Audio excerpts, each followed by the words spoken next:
শীর্ষ আদালতের রায়ে ডিসেম্বর পর্যন্ত স্কুলে পড়াতে পারবেন অযোগ্য চিহ্নিত নন এমন শিক্ষক শিক্ষিকারা। বৃহস্পতিবার পশ্চিমবঙ্গ মধ্যশিক্ষা পর্ষদের আবেদনে সাড়া দিয়ে সর্বোচ্চ আদালত জানিয়েছিল অযোগ্য হিসেবে চিহ্নিত নন এমন শিক্ষকরা আপাতত স্কুলে যেতে পারবেন। তবে অশিক্ষক কর্মীদের জন্য কোনো নির্দেশ দেয়নি শীর্ষ আদালত। তাদের ক্ষেত্রে আগের রায়ই বহাল থাকবে, অর্থাৎ তাদের চাকরি বাতিলই থাকছে। শুক্রবার এই আবহে পার্ক সার্কাস থেকে মিছিল করে তৃণমূল ভবনের উদ্দেশ্যে যাওয়ার চেষ্টা করেন গ্রুপ সি ও গ্রুপ ডির চাকরিহারারা। তবে বাইপাসের ওপরেই ব্যারিকেড করে তাদেরকে আটকে দেয় পুলিশ। এরপর চাকরিহারাদের তরফে 6 জনকে তৃণমূল ভবনে যাওয়ার অনুমতি দেওয়া হয়। সেই মতো চাকরিহারাদের তরফে 6 জনের একটি প্রতিনিধি দল তৃণমূল ভবনে গিয়ে শিক্ষামন্ত্রী ব্রাত্য বসুর সঙ্গে দেখা করেন। সেখানে তাদের মধ্যে প্রায় 75 মিনিট কথা হয়, এমনটাই খবর সূত্রে।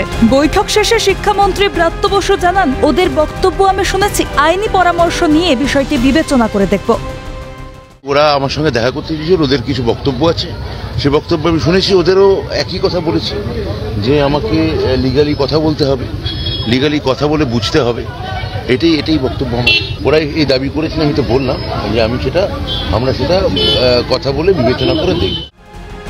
তিনি জানান, রিভিউ পিটিশন বিষয়ে আলাপ আলোচনা করে সিদ্ধান্ত নেওয়া হবে।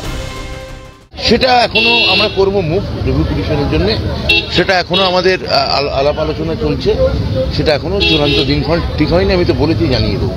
আমরা এখনো বলছি এই সন্তুষ্টির প্রশ্ন তখনই আসবে যখন আমাদের সমস্ত দাবিগুলো পূরণ হবে, আমরা সসম্মানে স্কুলে ফিরে যেতে পারবো। কিন্তু যদি আমাদের এই দাবিগুলো আমরা যেগুলো রেখেছি সেগুলো যদি পূরণ না হয় তাহলে কিন্তু আমরা আন্দোলন বৃহৎ থেকে বৃহত্তর দিকে যাব, এবং এখন কিন্তু আমরা রাস্তা ছাড়ছি না, আমাদের আন্দোলন কিন্তু চালু থাকবে। কারণটা হচ্ছে তাদের মধ্যেও অনেক কিছু রয়েছে, তারা নিজেদেরকে প্রমাণ করতে চাইছে। শুনুন, 17টা পয়েন্ট আছে প্যানেল ক্যান্সেল করার জন্য, যার একটা ইস্যু হচ্ছে ওএমআর ইস্যু। 17টার মধ্যে একটা ইস্যু ওএমআর ইস্যু, এই একটা ইস্যু বাদ দিলেও আরও প্যানেল ক্যান্সেলের 16টা ইস্যু থাকছে।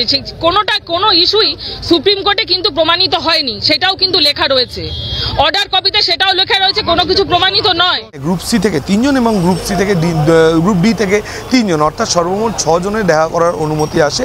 এবং তারা ঘড়ির কাঁটায় যখন বিকেল 5টা তখন তৃণমূল ভবনের ভিতরে যান, শিক্ষামন্ত্রীর সাথে বৈঠকে বসেন। প্রায় 1 ঘন্টা 15 মিনিট সেই বৈঠক চলে, এবং বৈঠক থেকে বেরিয়ে এসে তারা জানান যে শিক্ষামন্ত্রীর সাথে ইতিমধ্যেই তারা কথা বলেছেন, এবং কথা বলে ইতিবাচক কোনো উত্তর তারা পাননি। তবে তারা এই বৈঠকে খুশি বা অখুশি এখন তারা কোনোটাই বলছেন না, এবং তারা আরও জানালেন যে তারা কিছু নৈতিক দাবি রেখেছিলেন, সেই দাবিগুলো সম্পর্কেও তারা খোলাখুলিভাবে কোনো কথা বললেন না। এবং সেই একই জায়গায় দাঁড়িয়ে তারা বলছেন আগামী পদক্ষেপ তাদের বৃহৎ থেকে বৃহত্তর হবে, এবং তারা আরও বড় আন্দোলনে কিন্তু নামতে চলেছেন।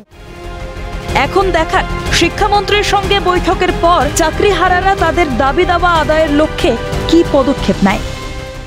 ক্যামেরায় সোনাই ঘোষের সাথে সৌভিক গিরি, ক্যালকাটা নিউজ, কলকাতা।